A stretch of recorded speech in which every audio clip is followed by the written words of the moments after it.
What does Islam say about alcohol? Does it prohibit it entirely? Allah says in the Qur'an, in Surah Maida, chapter number 5, verse number 90, Ya ayyuhallazina amanu, O you believe, innamal khamru wal maisuru, most certainly intoxicants and gambling, wal ansabu wal azlamu, dedication of stones, divination of arrows, rishthum min amali shaitan, these are Satan's handiwork. Fashtanibu lalakum tuflihun. Abstain from this handiwork that you may prosper. So Allah says, this is rishthum min amali shaitan. It's a Satan handiwork. Abstain from it that you may prosper. And Imam Adhabi, in his list of Al-Qabair, the 70 major sins, he puts having alcohol, intoxicants, khamar, having wine, number 19 in the list. And having intoxicants is even prohibited in Christianity. If you read the Bible, it's mentioned in the book of Proverbs, chapter number 20, verse number 1. It says that wine is a mocker. It is strong raging drink. And anyone who is deceived, he is not wise. It's mentioned in the book of Ephesians, chapter number 5, verse number 18, be not drunk with wine. But unfortunately, we find that none of the Christians and the Jews, they follow the advice given in the Bible, unfortunately. And what is the logic, the reason that Islam has prohibited alcohol? Normally in a human being, there is an inhibitory center. This inhibitory center, it prevents a human being from doing things which are illogical and not correct. For example, if a person wants to go to the call of nature, the inhibitory center will say that don't do it in a public place, go to the toilet. Inhibitory center is working. An inhibitory center, when a person speaks to the parents, tells that don't be disrespectful to parents, don't use foul language. So this is the work of inhibitory center. When a person is intoxicated, when a person has intoxication, has wine, has alcohol, the inhibitory center is inhibited. And he doesn't know what he's speaking, therefore you find many of them, they start cursing, they start doing verbal abuse, you find them saying obscene things, you may find them that they urinate in their own clothes. So this is because the inhibitory center is inhibited. And if we analyze that alcohol is responsible for many crimes that take place. According to the US Department of Justice, 1996, every day in the year 1996, 2,713 cases of rape took place. That means every 32 seconds, one rape is taking place in America in 1996. And the report says that majority of the people who committed rape, they were intoxicated. Furthermore, according to American statistics, it says that 8% of the Americans, they indulge in incest, having intercourse with a close relative. And it says that every 12th person you come across in America, they're doing incest. And majority of them, they're in a state of intoxication when they do incest. So we realize that alcoholism, besides being bad for the health, it's a cause for many diseases and health-wise, and even it's a cause for AIDS, which has recently cropped up. And there are many people who say that I am a social drinker and I have only one peg, I don't get intoxicated. When you interview the alcoholics, all of them, when we ask them, they will say that initially they were social drinkers. No alcoholic starts to drink because he wants to become alcoholic. All of them are social drinkers, and later on they become alcoholics. And if you meet any social drinker who has been drinking for a couple of years, you ask him that how many times he's been intoxicated. And there will be several times that he's been intoxicated with all the power that he has.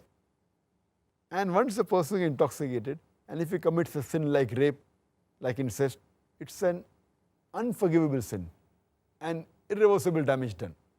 And we realize that that's the reason our beloved Prophet Muhammad mentioned in Ibn Majah, volume number 3, Book of Intoxicants, chapter number 30, hadith number 3371.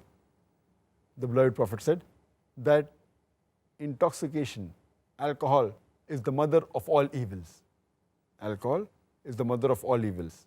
And it further mentioned in Ibn Majah, volume number 3, Book of Intoxicants, chapter number 30, hadith number 3392. The beloved Prophet said that anything which intoxicates in large quantity is even prohibited in small quantity. No excuse for nip or a tot. You can't say that I'll take a peg, Whatever intoxicates in large quantity is in prohibited in small quantity. And the beloved Prophet, he has cursed 10 categories of people who indulge in alcohol.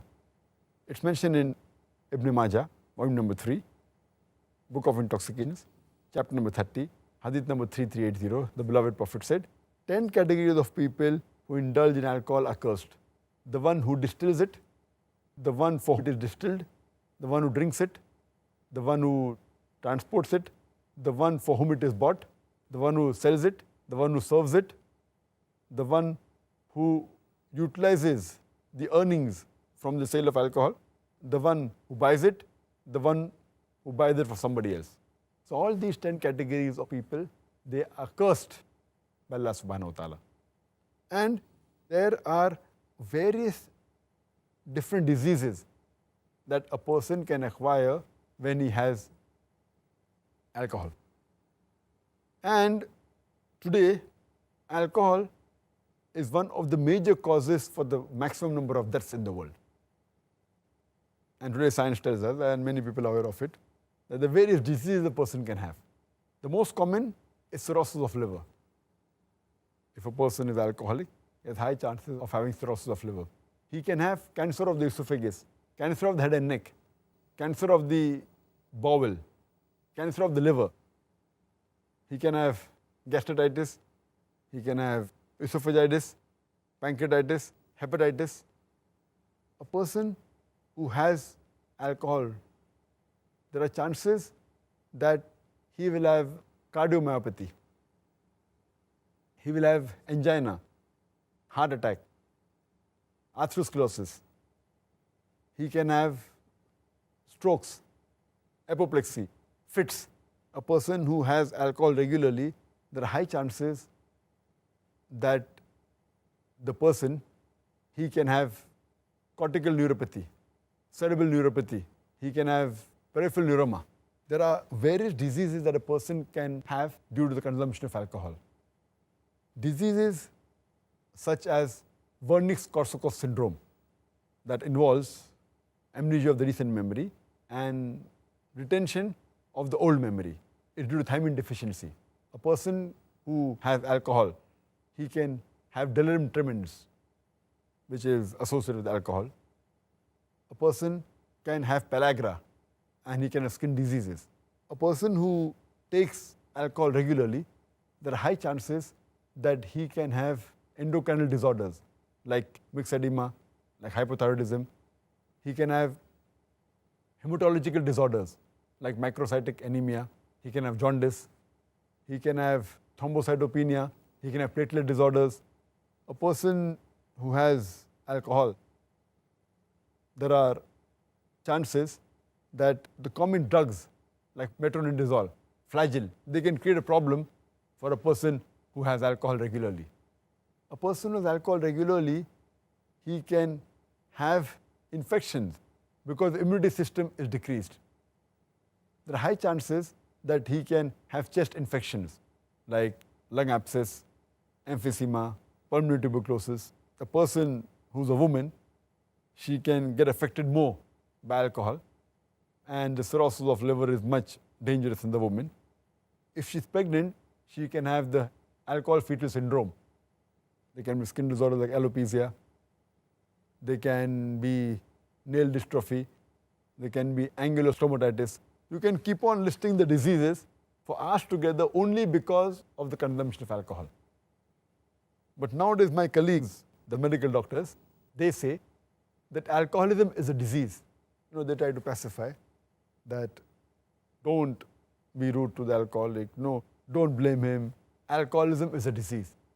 If alcoholism is a disease, it is the only disease that is sold in bottles. It is the only disease that is advertised in the newspapers, in the magazines, on the radio broadcast stations. It's advertised in the satellite channels, in the television. It is the only disease that has licensed outlets for its sale. It is the only disease that brings a revenue to the government. It is the only disease that causes violent deaths on the highways. It is the only disease that ruins family. It's the only disease that has got no viral or germ cause. It's not a disease. As Allah says in Surah Ma'idah, chapter 5, verse number 90, Rishthum min amali shaitan. It is a Satan's handiwork. Fashtanibu lakum tuflihun. Abstain from this handiwork that you may prosper.